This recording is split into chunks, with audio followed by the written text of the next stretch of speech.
Hi boys and girls, Teacher Ella here with Hazel, and we're going to do an experiment with you guys today. Have you ever wondered why some objects float in water and some objects sink? It has to do with the density of the object versus the density of the water. So if you put an object in water and it's denser than the water, if the object is more dense, it will sink to the bottom. So we're going to do an experiment here, and all you need is water, some eggs, one clear glass or two clear glasses, and some salt, and maybe something to stir it up with. So what we're going to do first is show you what happens when you carefully put an egg in just regular fresh water. So can you put that in there carefully so it doesn't break? Go ahead. It's okay if it does. Just. Now, Yep. now drop it? Yep. I'm not going to have it. Yep, drop it. What happened, Hazel? It stinks. It sinks because the density of the egg is higher than the density of the water. So it sunk to the bottom. We're going to try something different in this other one. So we're going to put some fresh water in here. And Hazel, what are we going to add to this water? Salt. Salt. We're going to add quite a bit of salt, really. So Hazel's going to put some salt in there, and we're going to stir it up. And we're going to see what happens when we put an egg in salt water.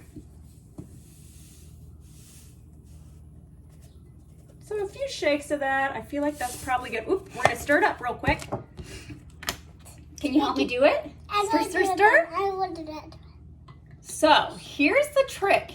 If you add enough salt to the water, the salt water is more dense than fresh water. And if you put enough in, the salt water is actually more dense than the egg. And the egg will actually, well, let's see what happens. Let's put a little bit more salt in there just to make sure. What do you think? Yeah. Okay, mix that all up. We've got some nice salty water here. So if we put enough salt in there, the density of the salt water is higher than the density of the egg, and the egg should what, Hazel? Float. It should float. Let's see if we put enough in there. So give it just a minute. Sometimes we have to add more water, more salt.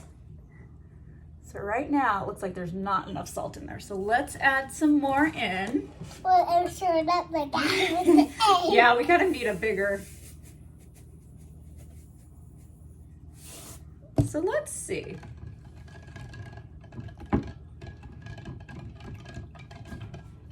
Sometimes it takes a few times. You have to add quite a bit of salt in there.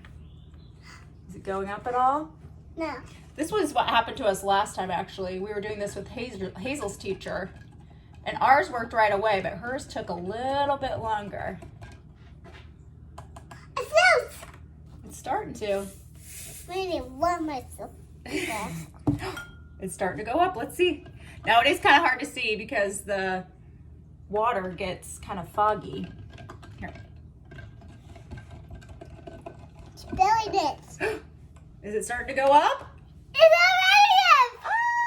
I gotta keep it a little closer. Oh, yeah, sure. Let's move it a little closer. So we had to put a lot of salt in there to make the salt water more dense than the egg. So now the egg is floating. So that is an easy experiment for you guys to do at home. So what happened in freshwater, Hazel? The egg sinks. And when it's in salty, salty, salty water, what happens? It floats. It floats. It floats. And you know what we like to do after this experiment? What do we like to do with the eggs, Hazel? Don't know. Eat them. Eat them for breakfast.